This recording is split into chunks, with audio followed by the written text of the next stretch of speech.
I live in a complex that has two buildings. The main one with the lobby, mailroom, amenities, things like that. The secondary one, which I currently live in. On Saturday night, I had a DoorDash delivery dropped off. I always tell them that they can drop off my orders at the secondary entrance in my building so that I don't have to cross over to the main building. But I don't think they ever read that note. No worries about it. I read the notification from DoorDash, and I saw it got delivered to the lobby in the main building around 11 p.m. I made my way over. I noticed my DoorDasher even left a note saying that there was a suspicious man in the lobby and that he was worried he might take my food. I figured he said this because he was waiting until I got there. When I came down, there really was a guy sitting there on his phone, but carefully watching my food. He saw me approaching and said, "You're here." To which I responded, "Thank you for waiting. Must be the DoorDasher." I picked up my order, started to turn around. He also got up, except he started heading in the direction of the elevators, not the exit. He started chatting. "I actually live in this building. My name is whatever it was, and I live in building number. What's your name?" I gave him a fake name, and then I cut the conversation short, the pieces coming together in my mind. This wasn't the DoorDasher. It was the man pretending to be the DoorDasher, and who had even waited for me to come down as though he made the delivery. To get back to my building, the secondary one, you can either use the elevators in the main building to the fourth floor and transfer to the secondary building, or you can cut across the garage in the main building to the second. I noticed the key fob in his hand and waited for him to click the elevator and step inside. What I gathered was he was taking the elevator. I knew I didn't want to share the elevator with him so that he would know where I lived. I decided I would take the shortcut through the garage. It's a straight line, maybe a 2-minute walk on the other side. After he stepped into the elevator, I walked through both sets of doors and into the garage. My senses had heightened. Halfway through, I decided to look behind me to verify that I was alone, only to see his body in the doorway. He hadn't taken the elevator. He was following me. I booked it. My heart was racing. Through the garage doors, I started jamming the elevator buttons, hoping that it would come quickly. But I could not hear the elevator car. I guess it was still on its way down. In a split second, I tried to think if I would be strong enough to hold down the door with the weight of my body if he came pushing through. But that would mean that we would be stuck in this area, in the garage with probably little to no cameras, witnesses, or even cell service for that matter. I was running out of time. I eyed the stairwell, carrying my food, booked it 2 steps at a time, up 2 floors. I was now on the fourth, which is normally the floor you would transfer to get to the other buildings. Although I was now in the secondary building, I was worried he indeed was still following me. He'd know which building I lived in. I needed to go back to the main building. If he was still behind me, I would know for sure he was following me, because he did just circle. From the corner of my eye into the distance, I could see someone taking out their trash from the reflection of the door. At 11 p.m., this was the first person I'd seen, and I needed to be next to anyone. I cut through the courtyard, through the conservatory, and into the hallway of the fourth floor into the main building. Just as I stopped to catch my breath, he burst through the conservatory door and caught up to me, huffing and puffing. He accused me of stealing the DoorDash, yelling, got into my face, and told me I could be evicted and sent to prison. I couldn't look him in the eyes for longer than 3 seconds, but he had looked bewildered. At this point, the person taking out their trash was absolutely nowhere to be seen, and this man kept coming closer, me backing up, him inching closer to me. I tried talking loudly, hoping if anything were to happen, the residents in the unit behind me could hear. He continued to raise his voice, claiming that number 119 on the receipt stapled outside the bag was the real person's apartment number, and that I had stolen it from them.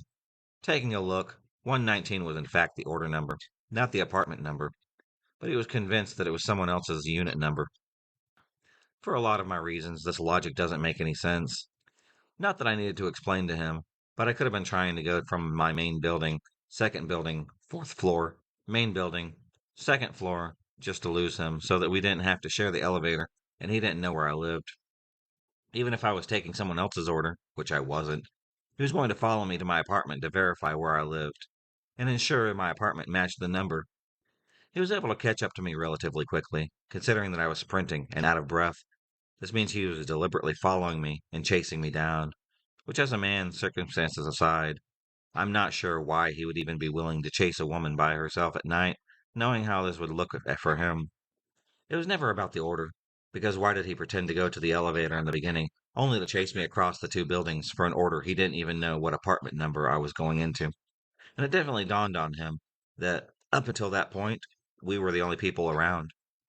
As I was standing there, him inching near me and poking the receipt, I thought that I heard someone coming through the hallway in the distance. He clicked the elevator button, continued his threats. I didn't even wait for him to finish getting on the elevator. I sprinted through the conservatory, through the courtyard, and back into my building, taking the elevator up to my floor. I got to my apartment, paralyzed and shaking from what I thought was the end of that night. I was terrified that my breathing had got labored and raspy. I don't even have asthma, but I could barely catch my breath for minutes, grasping onto anything that I could, so that I could feel grounded and not choke from the lack of air. I never really forgot that moment. I looked back at that garage and saw his body in the door frame. I wrote a long, detailed email to my management with screenshots from the DoorDash and exact accounts of locations of where everything happened so that they could elaborate and coordinate my account with their camera footage. It's now been 4 days, and I'm awoken every morning by my heart racing, hot flashes, and paranoia with every drop of a sound. This is a new kind of anxiety that I've never felt before. My days are clouded with fear, bumping into him in common places. How to plan my days with the highest likelihood of avoiding him, and how to strategically order and pick up my mail where I can so that I won't have to see him again.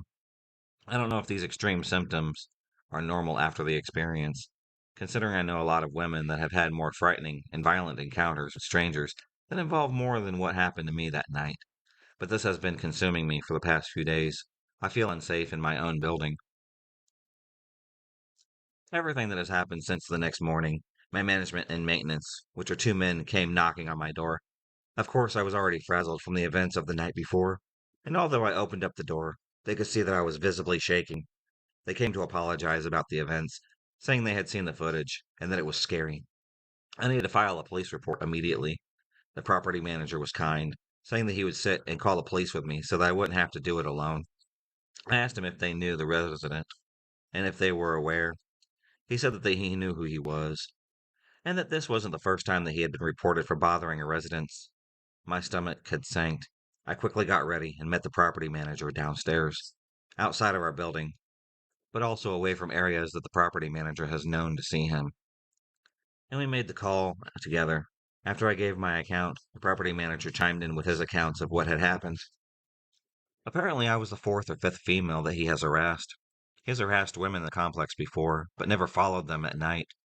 The property manager has managed multiple properties before, but he has never seen a resident following another resident like this before. This guy usually finds a woman by herself and kind of hones in on them. He does not approach men, and he doesn't approach women when they are with men. The people who live on this floor have complained numerous times that he is harassing them, making it bothersome for them. He's been arrested before for harassing women. He's been sent to the hospital before for his mental illnesses. He has most recently booked and released 2 weeks ago. The management wasn't aware that he was back. The responder on the other line noted that this was quite severe, so they sent an officer on the scene to collect an official report. By this point, we were talking. I learned the resident's full name, birthday, unit number that he lives in, when he moved in. He apparently moved in less than a year ago, and he has a 12-month lease. He still has a ways to go. The officer asked if I could remember if he had a tool or weapon in his hands, but I said that I couldn't remember any of that. I said that there was camera footage, so couldn't he check to see if he did? But the officer said even if I couldn't remember and it turns out that he had a gun or a weapon, I could not go back on my word and say that there was a weapon or that I felt threatened. I was stunned. I told the officer that there was evidence of him following me, a woman alone, as well as threatening me, across two buildings. The officer had asked if he used the words, I will kill you, or I will shoot you. I told him no, but he was still threatening me. The officer said, unfortunately, that qualifies as being a nuisance, but being a nuisance isn't against the law grounds or for arrest. My heart had dropped. On top of that, my property manager said they'd been trying to evict him, but there isn't enough evidence because eviction happens to be a very long process. There was nothing that they could do. The officer gave me his card with the case number, informing me that I should call him if he ever approached me again or if I felt unsafe. After I went to my apartment, Stunned and trying to figure out my next steps, I decided to leave my apartment again out of safety. But I ordered additional self defense items, including an apartment doorbell camera, because we had been up close to my receipt bag to know my order number. I was worried that he would put two and two together and type my name into the directory outside the building and figure out my unit number. I stayed locked up until my camera had arrived. Given the information I had about him now, which was his full name, birthday, and the fact that he was prior records related to harassment, I decided to do my own research and find his public records. To my surprise, I learned that he actually had six court cases since 2018, and the most recent court record was from 2024. His cases have been for stalking, attempting to get him to surrender his firearms, to which he had refused. He apparently still owns guns.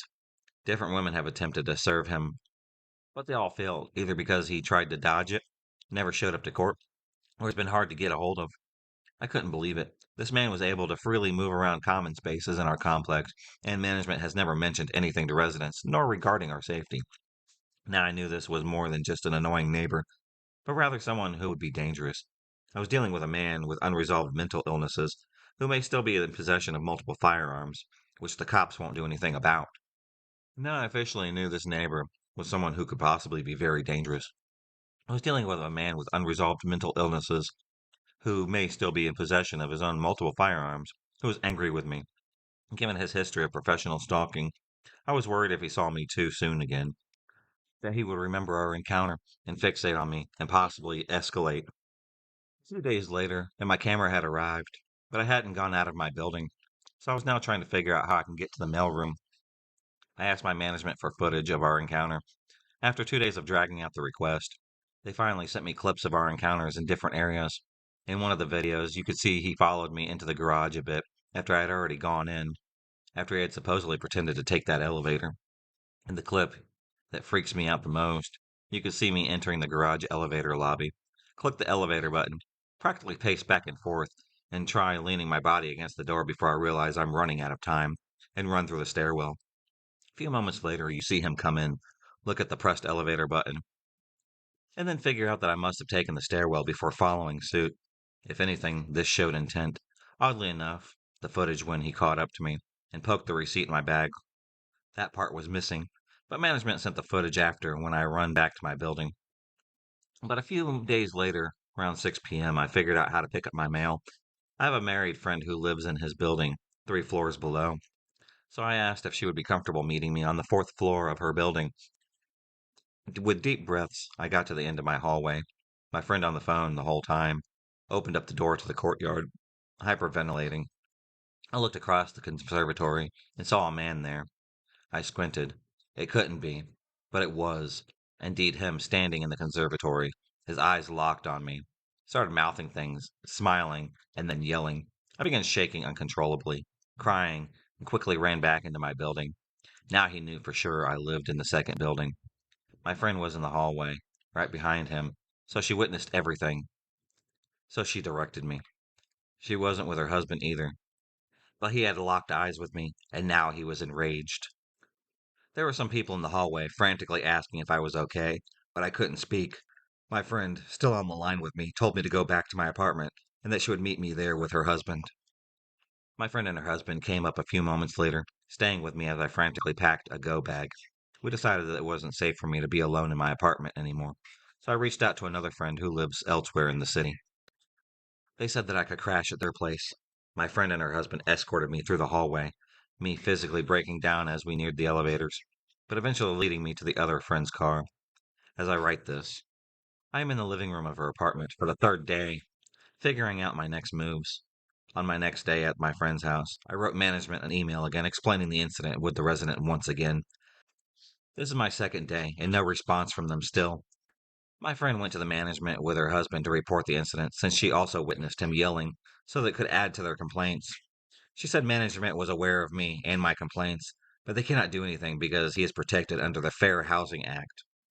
Most buildings in my city have MFTE units, basically reduced rent apartments that are reserved as part of an affordable housing program in my city. From what I understand, people can qualify for the housing based on income, and sometimes it's combined with disability protections, which is likely how he's able to stay there and not get in trouble. So it seems my unit is worried if they convict him, he might be able to sue for discriminatory eviction.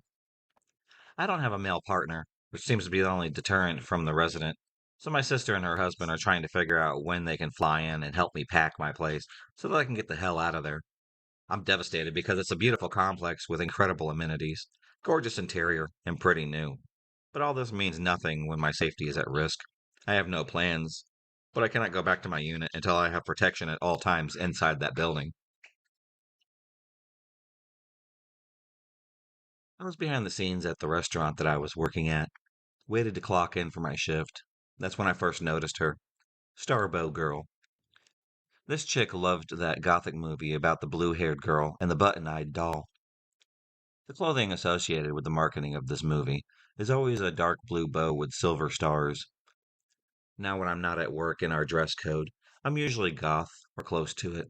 I enjoy looking more like a rock star than wearing just jeans. And yes, I own jeans too. I just prefer to wear darker clothes. So, I immediately noticed this girl because of her bow. I remember that movie, even though I'm an adult. So I make a mental note that, maybe this chick is alternative too, and I might get along with her as well. Fast forward a little bit. Now everyone else avoids this girl. I noticed, but figure people are just mean. I admit she is kind of weird, but weird never scared me at all. So when she starts to say hi, I politely say hi back. I pick up a shift on a day I don't normally work, and she's waiting to clock in. After exchanging greetings, she started to engage, so we talked a little bit. I like to joke while I'm at work, so I say something really edgy. She laughs. Then I clock in. That was that. I didn't notice until much later that I never worked with her. I mean, barely. We work in different areas of the restaurant, so it was whatever it was. And I don't really think anything about it until one day I'm at my lunch in my break room, which is quite a walk from our restaurant to get to, and more like a bungalow that attaches behind the property. I was sitting at one of the six tables. Each table has two chairs. The girl sits right across from me. I look up from my chips and dip, and there's no one else in there but her and me. She asked, "Can I have a chip?" I forgot to bring a snack for my break. At first, I'm thinking, I don't like to share my own food with people. I don't know. Just raised that way. So my instinct is to say no. But she flashes up the doe eyes, and I crumble. Yeah, sure, I reply. She scoots my dip out of my hand, and under her chin, she proceeds to grab a fist after fistful of chips and chow down. It was like a movie scene. It made me sick to my stomach. I'll spare you the details, but this chick double dips, slops, and belches. No, thank you. My food is done. I'm not eating after her. I make him an excuse to head back to our location. I'm pretty upset about this. But at the end of the day, it is my fault. I mean, I said she could have some. I feel like she guilted me into it. Never again, I tell myself. A week later, click, clock in for my shift. Guess who's standing right behind me? This same girl. She doesn't normally work today. Hmm, I don't normally get anxious, but she is making me a believer. I avoid saying hi, and I duck out of my area to work.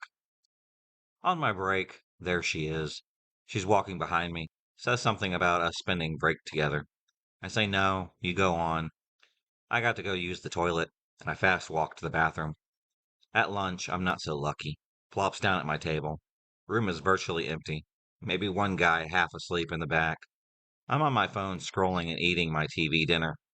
She asks if I'm having a good day. At first, I completely ignore her. Then she gets louder. I say something bland like, I'm just hanging in there. I was in the middle of my meal, and my box from it was still sitting on the table. I'm quiet, ignoring her, playing on my phone, or pretending to. This girl starts picking up my trash and reading it. I asked her, "What are you doing?" She slowly says, in the casual kind of way, "Just curious what you're eating." I'm upset. I want to do something. But something she can't get fired for. I just start talking about really macabre stuff and Debbie Downer stuff, anything that I can think of. I tell her my opinions on canceled forensic shows and Armageddon, tragic accidents, and anything that I could put a bitter taste in her mouth. I figured this chick is too weird for my blood and too creepy even for me to have a friendship with. I'm ready to sour her. I'm overly excited about my newfound rise to turn this girl off. As I'm talking, I'm finishing up my food, and a noodle goes down the wrong pipe. Now I'm choking. I'm absolutely choking. This chick might be the last person I see. I can't believe it. She turns to me, says chillingly, her eyes turn dark. You're going to die from that. More determined now to live than I think.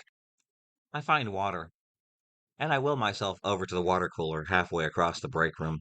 Luckily, we had paper cups, which sometimes we run out of. I chug the water and cough a lot and gasp. Finally, and obviously because I'm typing this, I survived. But I'm fuming angry now at this girl. This chick wouldn't even get me water. I get it. I was turning her off. But this whole thing started because she was stalking me. I grab my stuff and go to my supervisor to report it. My supervisor is lax, says the company can't do anything. She is within her rights to be around me. I keep avoiding her. The last time that I saw her, she came up behind me before she clocked in and stabbed me with the pointer finger in my back, smiled at me when I turned around to see who it was, and ran to go clock into her area with her shift. Now she works the same shifts as I do. I think that she changed her availability just to be near me. So I think that she's been getting breaks and lunches close to mine so that she can come hunt me down at her breaks. I really don't know what to do besides report her or make up an excuse again to leave if she finds me. This goes back to around 2021. I was a 14-year-old female who was addicted to Valorant and would play for hours. I wouldn't normally use my mic because I had social anxiety, and also Valorant gamers are really weird with females. I had met this guy who was really chill. He invited me to queue up with his friends, one girl and an extra guy, and I accepted. His friend was super sweet and funny. We got along pretty well. I decided to add him as my friend. We started playing some matches from time to time, and we exchanged discords. We started talking more and more, and I did eventually get attached. I could tell he was really into me, and he would praise and text me a lot. A few months passed. We then exchanged Instagrams and started DMing each other. Throughout all of this, we hadn't established if we were friends or more. We would flirt occasionally, but it wouldn't go any further than that. One day he asked for my Snapchat. I gave it to him, even though I was sort of suspicious. Men on Snapchat, I know where that leads. But I didn't really mind it since I did kind of like him. Things did turn sexual after a few days, and he would send me pictures and videos. I didn't send anything back, but I could entertain it. That was mistake number one.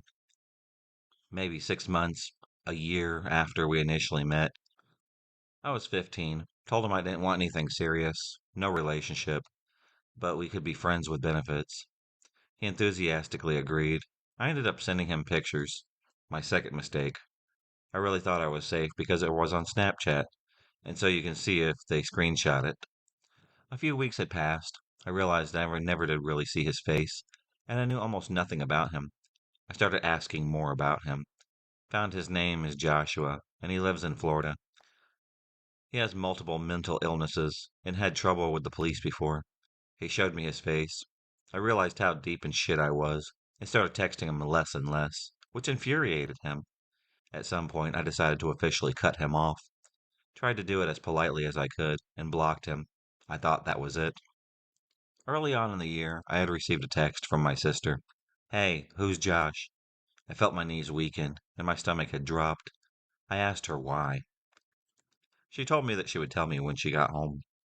When she finally arrived, I was already waiting for her in the kitchen. She just gave me this look. I started crying. She hugged me. He sent her pictures and threatened to leak them. I had no choice but to talk about it with my mom. She told me that we could go to the police. I agreed, so we went to the police station, where they told me that they would send officers at his house, and they would take my phone and talk to me and my sister. It dawned on me that this was really serious, and I had gotten scared. I backed out.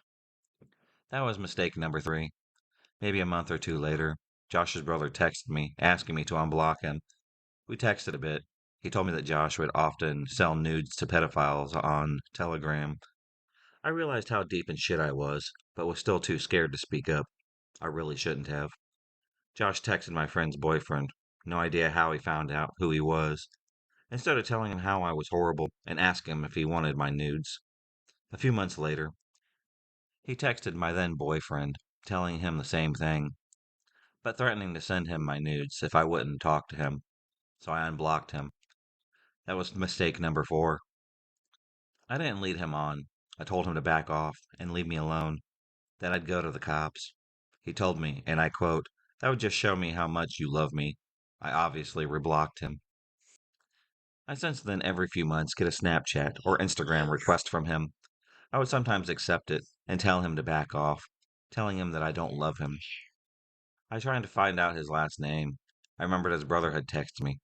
I texted him, asked him what Josh's last name was. He denied knowing me and knowing Josh. I sent him a screenshot of him a few months earlier talking to me about him and ignoring me. I'm wondering if there's anything that I could do. I feel like I can't escape him wherever I go. I turned most of my accounts private because of him, and I have trouble trusting people now. I feel like I'm always waiting for him to reappear in my life somehow. This is something that happened to me 5 or so years ago. I was fresh out of university with my degree in international development. I wanted to help undeserved communities, develop meaningful projects, and see more of the world. I was young, I was naive, eager to get started. I took one of my first jobs that offered me a position. It wasn't something I necessarily wanted to do, but it was adjacent to my interests, and more important, took me to a place that I'd never been before. I loved everything when I arrived. It was beautiful, sunny, and green. My new coworkers, all local staff, were amazing and so kind. My boss invited me to play soccer on Sundays with his family. My fellow project coordinator would go out dancing with me on the weekends. My roommate, a fellow expat working in development as well, was a fun and spunky woman that I adored. I felt so blessed. Then one day, it changed. I was walking downtown with a friend. There was a vegetable and fruit market that had great, fresh produce directly from the farmers growing it. It was about a 20-minute bus ride from my apartment. So not close, but not incredibly far either. My friend and I loaded up and began walking over to a quiet corner to call a cab to help us haul our goods back. Then I heard it. "Hey, hey, miss." Then I heard my exact address. It took me a second to realize that he was shouting my address. I turned around to see a man hanging out of his car, slowly crawling along the road with us. My friend recognized my address too. She turned to me and asked, "Do you know him?" "I've never seen him before." He just kept on shouting, "Hey you, you're living in the back house on the second floor, right?" That made it even worse.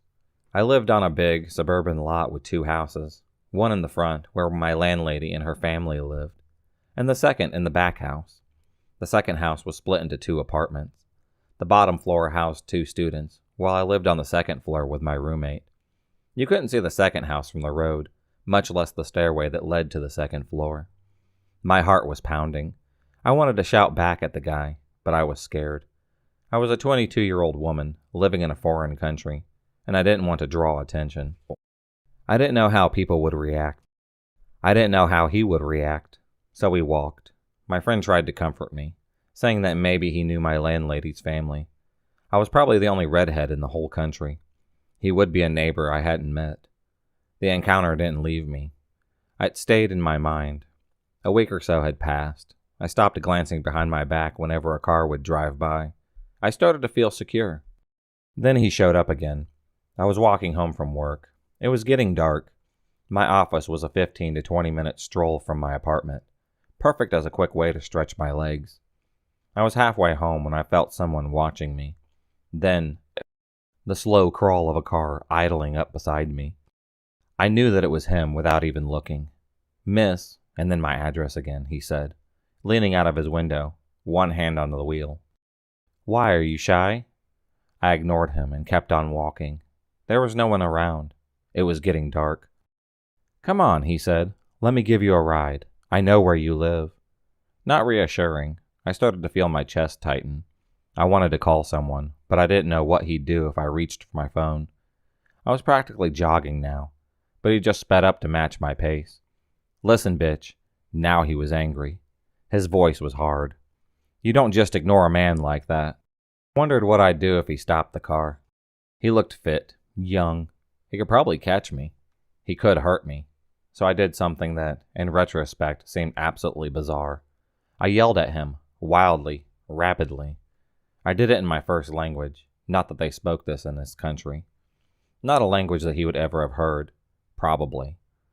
I screamed curse words and threats, anything that I could think of. I'll never forget the confused fury on his face. But he did slow down, letting me run ahead. I could see a woman at a bus stop at the intersection ahead. If I got to her, maybe she could help me. Maybe he'd get scared off. By the time that I got to the woman, he was gone.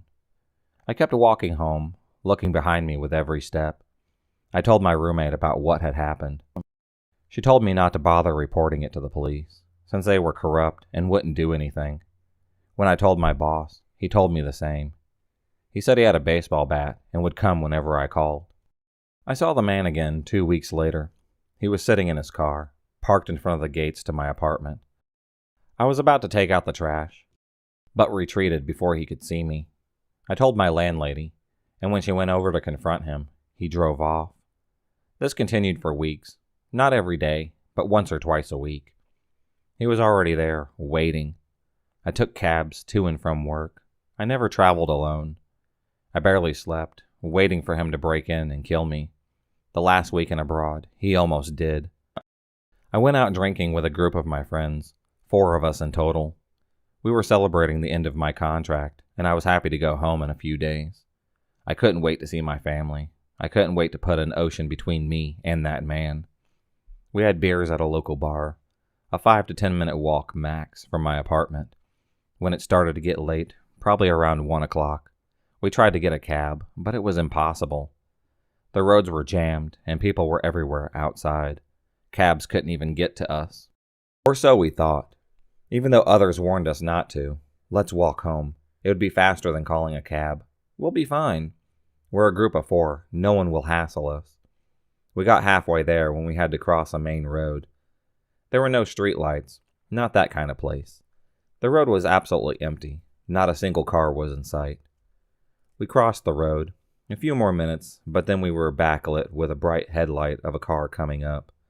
We glanced back. It was a cop car. 2 men in the front, and I knew, even though I couldn't see from the bright lights in my eyes, he was driving. He was a fucking cop. The Jeep slowed, as I knew it would. He rolled down the window to drawl. "Hey, miss," and then my address again. "Nice night, yeah?" My friends immediately knew who he was. I could see how nervous they were. We were alone on a dark, empty street in the middle of the night. They were cops. So they were armed. No one would intervene, probably. It would be too dangerous. "You girls need a ride?" he leered. His friend, who I could now see, was grinning hugely.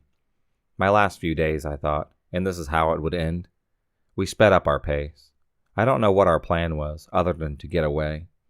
When I heard one of the doors of the Jeep open as the passenger jumped out, I don't think I've ever been so scared in my life. Although I didn't dare turn back to see. We were at the turn to my street. 2 minutes more to get to safety. The car was right behind us. Whoever had gotten out of the car was right behind us. 2 of my friends were ahead now, while another clutched my hand and dragged me along. Then, out of nowhere, another car appeared. They were coming from the opposite direction. When they slowed to see what was going on, I've never been so grateful. It was an older couple, and they looked concerned. I think they knew something bad was about to happen. I heard, not saw, the car door swing open. I almost got hit as they sped past us in a hurry. The other car had stayed, watching. They offered to escort us home, driving alongside just in case. But I knew he wouldn't come back. Not tonight, at least. I still took a cab with my friends to their place for the night. We took my roommate with us, just in case. Nothing happened after that. My last 2 days were uneventful, although I couldn't shake the feeling that he might show up at any given moment. Driving to the airport, all packed up and ready to go home, my cab got pulled over by a cop. My stomach dropped. I couldn't breathe. It wasn't him, although it could have been. It wasn't until I got on the plane, until I landed in my home country, that I finally felt that terror leave me. I still get nervous when cars drive up behind me. when men roll down their windows to shout at me. It's never him, but still, you never know. Let's not meet again, stranger who knows where I live.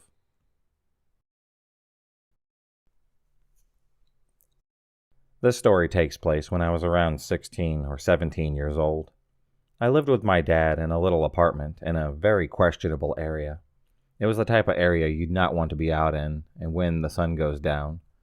Up until a certain time, like 10 or 11 p.m., there would be a cop or two in the area patrolling, making sure that there was no gang-related activity going on. I had a job at a restaurant in the city, which was about a 30-minute car ride and an hour-and-a-half train ride. The train was a couple of blocks away from my house. Since my dad was always too lazy or hungover to drive me, that was my main form of transportation. I went to work around 3 p.m. and would usually get home around 12 or 1 a.m. This was my schedule 4 days a week, aside from having school. I would see a lot of familiar faces on the train because of this, but we never really made conversation with each other. Until one night, when I got out of work late because some asshole wanted to sit in the restaurant past closing. Thanks to them, I missed my train.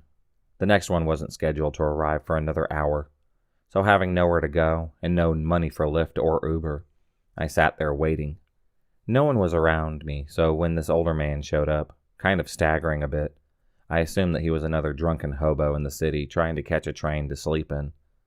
Something about his face gave me deja vu, but I shrugged it off, thinking maybe I've just seen him on the train here before. He made his way over to me, much to my discomfort, and started up a conversation. He wasn't slurring, but the way he was looking down at me gave me goosebumps. He asked me why I was out there so late, all by myself. I had to reply as not to anger him. I mean, we were alone, and he was close enough to me to pull out a knife or something. Anyway, I told him that I was waiting for the train. He asked me which one. Now, the train was color-coded with a strip on the top to indicate whether it was going north, south, east, or west areas. I took blue, but I lied and said that I took green. He looked at the schedule above the benches and saw that the green train was coming in 15 minutes, so he said that he would keep me company. For those extremely long 15 minutes, he asked me how long I had been working at So-So Restaurant. This made my blood run cold. I never told him where I worked, so I looked at him and very timidly answered, "For about a year." He laughed. He said, "Wow, it's already been a whole year, huh?" At this point, my skin was itching out of anxiety, and as soon as the green train came, I knew that I had no choice but to take it. I said goodbye to him and thanked him for the chat, hoping that would be the end of it. Nope, he suddenly told me that he took the green train too, so he followed me on and sat in a seat right behind me. My mind was racing about whether he was going to try and do something to me, like chloroform me or hurt me, in some way or other, but we rode the train in silence. I was trying to figure out how I was going to lose him. There weren't many people riding the train at that hour. Our car was empty, unfortunately. As the ride went on in a menacing silence, I could feel him staring down the back of my head. I waited until we got to a stop where there was another person, and I was so relieved to see a woman sitting there. She wasn't boarding, so I immediately got off the train, and the man followed me, as expected. I took a seat on the bench next to hers, close enough for her to see and hear everything going on, hoping that she would catch on. The man had noticed that I was sniffling, allergies, and being out in the cold, and asked if I was sick. I told him no, but he insisted on giving me these weird pills he had that were supposedly cold medicine. I declined in a louder voice. "Sorry, I don't accept pills from strangers." This prompted the lady to look at us, and I made eye contact with her. She knew now. Now this went on until a blue train came, and the lady got up, giving me a look that told me to get on with her. So without explanation, I did. She waved me over to sit next to her, and when the man tried to follow, she said, "No, you go sit over there." Made him sit a couple of seats across from us. He chose the one where he would face us, and stared at me the entire time. I was shaking and about to burst into tears. The woman leaned over and whispered to me that she had a pistol. I felt safer with her there. We whispered back and forth about what happened. I told her where I lived and how I was worried that he would follow me home. She told me a friend of hers would be boarding the train soon, and when he did, she told me that his name was Ray Ray was filled in about everything and agreed to escort me home. She promised me that I could trust him. The two of them waited with me until I got to my stop. The man was still watching me, started to smile widely, resembling the Cheshire cat. He shouted, "This is your place, right?" To which I didn't respond, and just gave the woman a hug and thanked her. Ray and I hurriedly hopped off the train, and as I looked back, I saw that the woman had pulled out her pistol and told the man to sit back down, even blocking the exit with her body. I finally let myself cry in relief. Ray walked me home and tried to calm me down by telling me about his job and his family. After watching me get inside the gates of my apartment safely, I thanked him profusely for his help.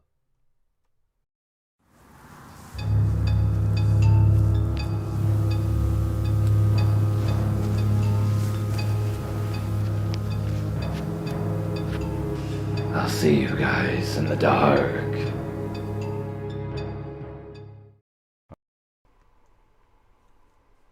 So far out of my life, I've had a few scary things that happened to me that all seem to happen around the last 2 years. But before I tell you my incidents, I'll give you detailed descriptions about me and the area that I live in. My name's Adrian. I'm a Hispanic teenager from Fresno, California, and I used to live in the Bay Area. First of all, I'll give you some information because the info will be useful later. One of the stories, I was born in San Francisco, and my family lived there until I was 2. We moved to Fresno in Central California before my younger brother was born. I can straight up tell you right off the bat that Fresno is one of the most ghetto places that you'll live, at least outside of the Los Angeles area. It's not a great city to raise your children in. It's ugly compared to San Francisco. It's a massively run-down, gang-infested city filled with gated houses, graffiti-covered alleyways, a lot of homeless people, and really scary stuff. Every day you get the usual news of someone getting robbed at gunpoint, shot, stabbed, fucked up murders of innocent kids by gangs, or just flat out some weird stuff. It's basically mini Compton in the middle of California. Literally. I live pretty far away from all the crazy stuff that happens around the center of town. We live in a cul-de-sac neighborhood which is pretty quiet, as it is a large suburban area at the very edge of the city, near the highway, and stuff that happens over there are really rare. Until I was proven wrong, at least. Now enough with the background, let's dive straight into the stories. One night, around December in 2014, before I got out for Christmas break, I was staying up on a Friday night. I was inside my room playing my Xbox 360, while my little brother was in his bedroom behind me, and my mom was in the living room watching her shows. I had a young husky named Kalaman. At the time, he was our guard dog until he ran away. I was minding my own business until I heard him barking outside. I brushed it off as I thought he was just overreacting to his first time seeing a raccoon or a possum along the fence. He kept on barking nonstop for minutes on end. Eventually I got tired of him barking, so I told him to go to bed and shut up. But I didn't realize the rattling and shaking of the backyard gate. By now I was really paranoid of what the hell was going on. I still kept playing GTA 5 until I saw my mom open up my door. Her face looked like she saw something really unpleasant that shook her up. She was slightly panting until I told her what was going on.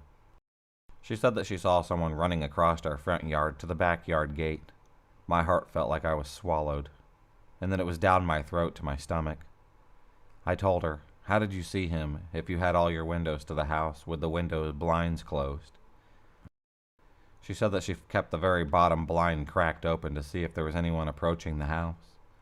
My mom told me and my little brother to get out of our rooms, since they were the first couple of rooms near the gate, and she told me to hide with her in her bedroom down the hall while she went to the garage to pick up my dad's machete, my metal baseball bat, and her antique obsidian knife from Mexico to defend ourselves. She had the doors locked to the house before this, and she shut off all the lights. I closed the door quietly and locked it as I stayed in her room, scared to death of what would happen to us. I prayed to God in Spanish, quietly, since I didn't want to die young in my life. We still heard Kalaman's barking from the other end of the yard until it became dead quiet. I was scared. I didn't know if he had stopped, or worse. I soon fell asleep with the baseball bat next to my side. The next morning we checked around the house to see if anything happened. He was still alive and okay, but my mom had the same face that she had last night. She got a phone call from my neighbor 2 houses up the cul-de-sac from us, that her house was robbed because her garage door was busted, and the robber barged into her house and stole her husband's computer and lots of her money.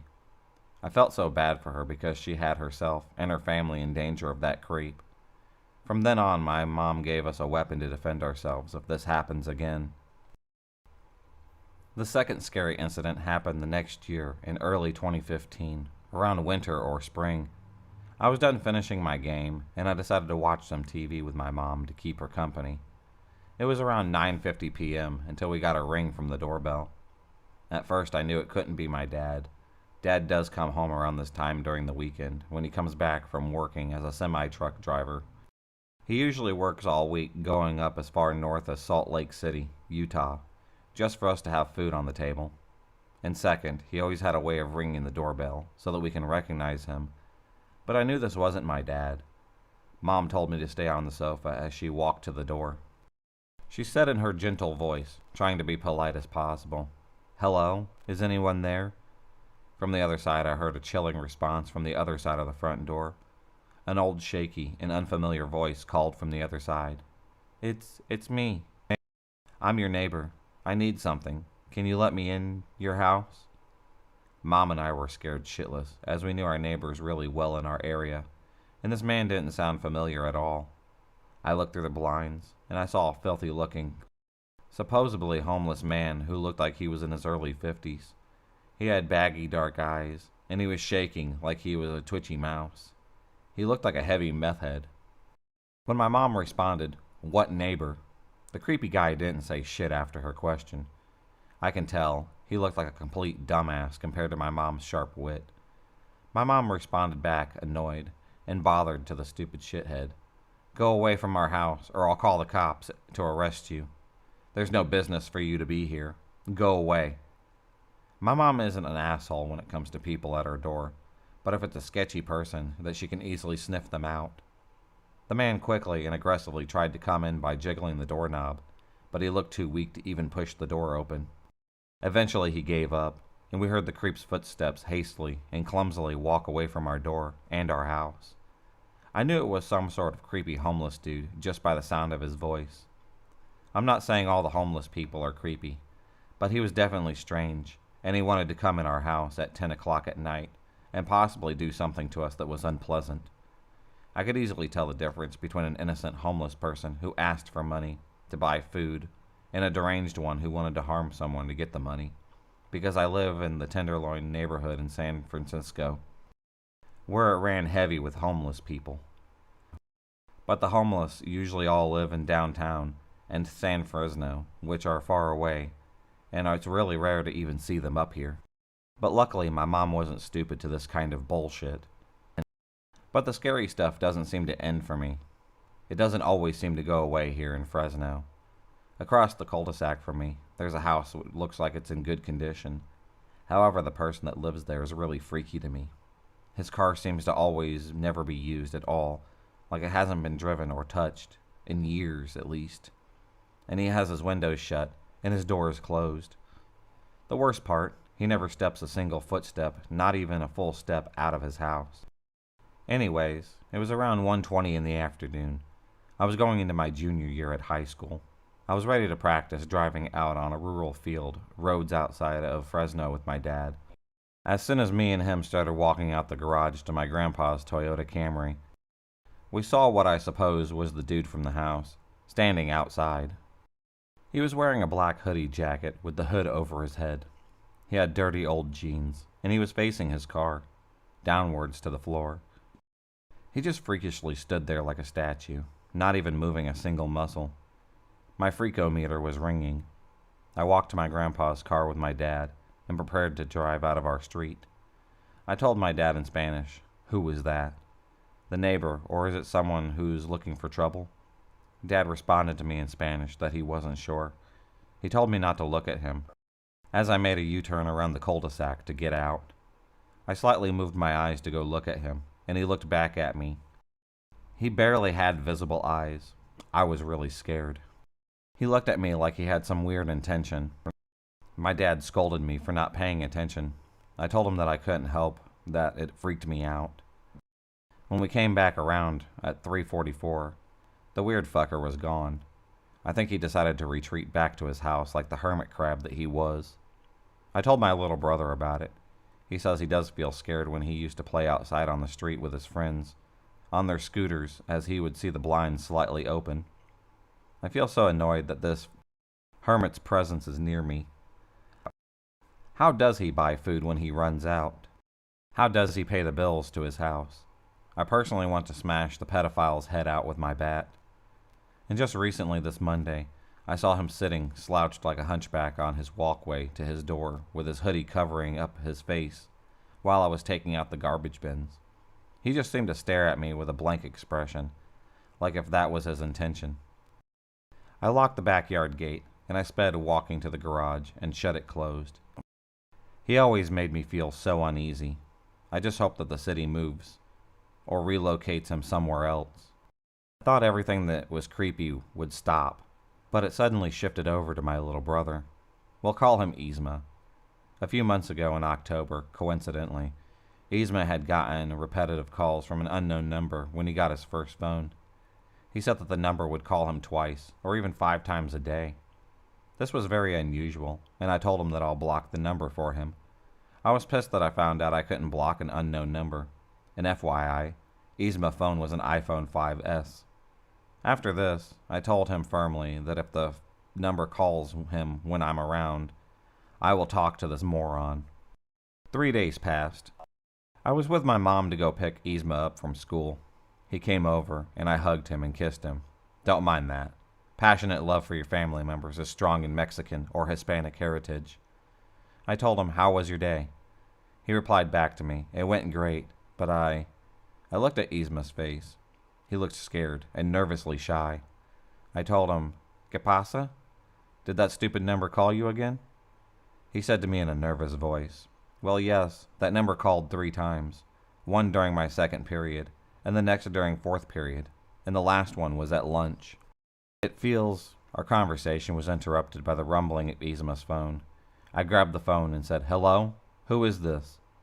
All I heard on the other side of the call was a faint breathing. I instantly hung up and said to Mom, "Madre, that unknown number was someone." Mom had said, "Well then, who is it?" I said back chillingly, "All I heard was breathing."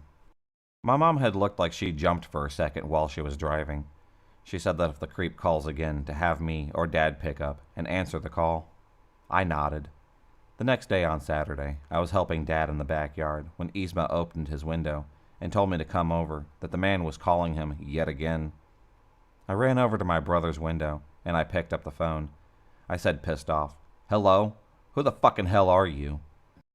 The raspy voice of an old man that sounded like he was in his 50s said back, "I'm trying to look for my kid. Have you seen him?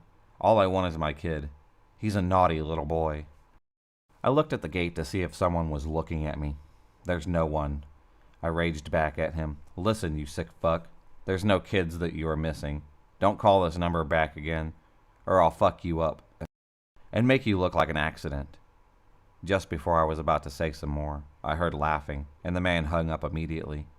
I'm not an asshole, but he sounded like he wanted to kidnap my little brother. He was 12, and I was 16. I hugged my brother and told him that I'll hurt the man if he ever lays a finger on him. He appeared to be stalking my little brother while he was at school. The next day on Sunday, me, Yzma, and Dad and Mom were all going to go eat. We decided to go to a nearby Wendy's until you guessed it. The sick guy called him yet again. By this time, I was pissed beyond belief. I told my dad in Spanish. Again, Dad speaks more Spanish, but he knows a good amount of English. "Papi, this cabron was calling Yzma for weeks. Can you deal with this pendejo?" I dealt with him, and it doesn't seem to stop. Dad said yes. I gave him the phone. I looked around if anyone was sketchy, was tailgating us. The pedophile was saying the same shit that he said to me. Dad said yes, and I gave him the phone. The pedophile was saying the same shit that he said to me. Dad's alarm bell was ringing, and he said sternly and angrily, Listen, pal, I have no clue who you are, but please stop fucking calling this number. The dumbass constantly tries to interrupt my dad. No, no, no. Listen. Listen, you stupid fuck. Don't call this fucking number, or I'll have the police deal with you. And me personally. Shut up. Okay. Have a nice day. The pedophile stopped calling Yzma ever since then, and I'm glad. Thank you, Dad, for telling the pedophile to screw off. So those are my 4 stories. Right after I graduate high school, I plan on moving and going to college in San Francisco where I feel more at home and a lot more safer. I honestly hate Fresno's violent and creepy atmosphere compared to the bustling safety of San Francisco. And up to this day, I still live in paranoia of my surroundings. So I guess your lesson from me is from that we live in a world with really scary and sick-minded people. Even though we may not like them, they're always going to share this world with us, whether we like it or not. Stay safe, people. And to the burglar, the creepy-ass homeless man, the hermit crab neighbor, let's never meet again. When I was 8 years old, I lived on a very small cul-de-sac on a lake. It was the fall, and it was made up of mostly seasonal houses, so my street and a few others were the only ones with the year-round residents. Due to this, everyone else knew everybody, and you could always identify who was who simply based off the car that they drove. I had just gotten off the bus from school, threw my backpack in the front yard, and started playing some basketball. Our basketball hoop was in the street, so if a car came by or something, you would just have to stop playing so they can get through. My older siblings were off at their clubs, so the only other person home was my mom, evidently by her car in the driveway. I know that she knew I was home because she looked at me in the driveway, smiled, and then turned around to go back to her laptop to work. After playing for a little bit, a car had turned down my street, who I didn't recognize. This was weird for a few reasons. My street was made up of people who didn't like visitors. It was midday, everyone on my street was working, and their plates were from another state.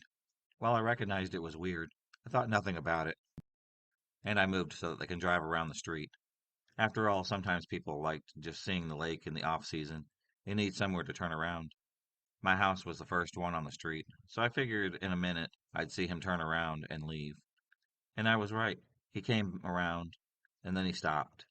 I was standing across the street from my house, and across from the basketball hoop when he rolled down his window. Hey, kid, let me see the ball. I handed him the ball. He tried to shoot it over his car into the basket. Damn it, I missed. Can you go get it and let me try again? I remember thinking that he was cool. He was probably in his early 30s and very charismatic. Despite it being fall, he was dressed like it was summer, like he was going to a frat house for a party. When I went to go retrieve the ball, I bent over and grabbed it from the ground, and I heard a camera. He had obviously taken a picture of me. Even at 8 years old, some alarm bells had started going off, but they were all dismissed because of how the guy had looked. I went back around the car and handed him the ball, except this time he grabbed my wrist. The ball fell, and he was just staring at me, his grip getting tighter and tighter. He then took his hand and started to try to interlock my fingers with his. Just let it happen, kid, he said. Enjoy this, and don't even think about screaming for help, because nobody will hear you. I was confused because my mom would have heard me. She was working from home and could be outside in seconds. I resisted him holding my hand for what felt like minutes when he slowly started to put his foot on the gas. I was forced to kind of side sprint, and he got what he wanted. He was holding my hand. It was obvious that he was filled with excitement and pleasure from holding my hand. His eyes were rolled back. He pressed his legs together. His tongue was out. It was very disturbing. I thought to myself that I can either scream and hopefully live, or stay silent and probably die. So I screamed for my mother. Oh shit, he said. Let go, and then he sped off. The roads were tight where I lived, and I remember he was turning off my road to the main road. He ran over a patch of lawn across the street. He was probably going about 40 miles an hour on this 10-mile-an-hour road. My mom came running out and saw him taking off, trying to get his plate, but she couldn't. I explained to her inside what happened, and then my dad later when he came home from work. My dad was a volunteer EMT on the weekends for the town, so he knew a lot of police and told them what had happened. They said they didn't get any other reports from the town and checked up with surrounding towns to see if they had anything. There was nothing. My mom told my dad that she had seen an unfamiliar car going up and down the road lately, but thought nothing about it. We concluded that he was probably scouting the area. as it was obvious that our house had children in it, and the other houses were not occupied during the midday. He probably thought my mom's car was stationary because it was old, beat up, and hardly used with her working from home. We thought that was it, but something weird had happened that night. While my siblings would have typically been home, it was a Friday night, and they wanted to stay at friends' houses. My parents were quicker to approve this than usual because they thought the less children at home, the less that would be at risk. Since they were older, and this predates the always online era, they would always be wanting to go outside late, and they probably didn't want to listen to the whining that would ensue when my parents said they couldn't. With the police and my parents aware of what the guy looked like, we settled down for the night. Our house is a single story, and I shared a room with my brothers, with my parents' room at the end of the hallway. With my brothers out and me spooked, my parents closed my curtains and set up the TV from the living room in my room so I had something to distract me and to light up my room. It was probably about 1 a.m. I was still watching King of the Hill on Adult Swim. My parents had no idea that Cartoon Network wasn't on all day. I was facing away from my window because the TV was across from it. When from behind I heard a knocking on the window. I froze for a second, thought maybe it was one of my siblings trying to get into the house. They normally would sneak out to smoke and would knock on the window sometimes for me to unlock the front door. I didn't want to take a chance with me being spooked, and with it being the weekend, I really didn't care for waking up my parents because my siblings would get in trouble, and it was better safe than sorry. So I got up, turned on every light that I could on the way to my parents' room, including my parents. It had woken my mom up, but not my dad. She asked me what was wrong. I told her. She was having a hard time adjusting to the light from waking up, so I turned it off. My parents had three windows in their room, one facing the front yard, one facing the side yard, and one facing the backyard. The side yard and backyard had some thick woods behind them that separated us from our next door neighbor. The backyard window also had our basement door going to it. It was slanted up, so when standing up at the top of it, you could see into their window. In the fall and winter, they wouldn't close that curtain because they didn't worry about anyone doing that. They only would do that in the summer and spring because sometimes the seasonal houses, kids, residents would shine flashlights into people's windows to wake them up as pranks. When I was explaining to my mom I had a knock on the window, she got up, she walked towards me. There he was, looking right into the window. She screamed, which had woken up my dad. The man outside yelled out, I just wanted to hold his hand. My dad grabbed the signed bat that he had kept in his room and stormed outside in nothing but his underwear. He was gone. My mom was watching outside the window and said he ran into the woods. These woods weren't known for any big animals, so he was unfortunately safe. We called the police, and after that night, we got some basic home security systems. Everyone on my street knew what happened, and my parents invested into some more indoor stuff for me and my siblings to do, which is how I got my first Xbox. Nothing ever happened again. Nothing like that happened anywhere near us. All I can assume is the man went back to the state that the license plate on his car was from.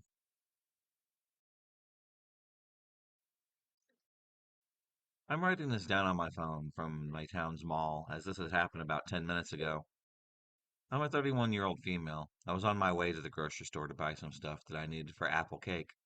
At one point, I'm walking. I see a tractor up ahead that's removing snow. It's been warm for the past few days, and most of the snow around had melted to the point where the roads and sidewalks are now visible. Oh well, maybe there's some big pile of snow somewhere or something. The tractor was blocking the sidewalk, so I decided to wait for it to move out of the way. I stand there for about 2 or 3 minutes, waiting and noticing something odd. The tractor isn't picking up any snow. In fact, there is no snow for it to pick up.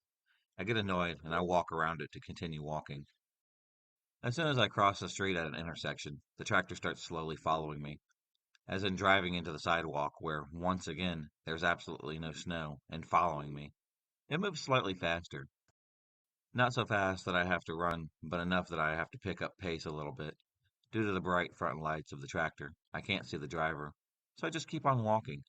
I assume the tractor is going to continue moving forward, not wanting to inconvenience the driver. I decide to cross the street again, walking past a closed cafe.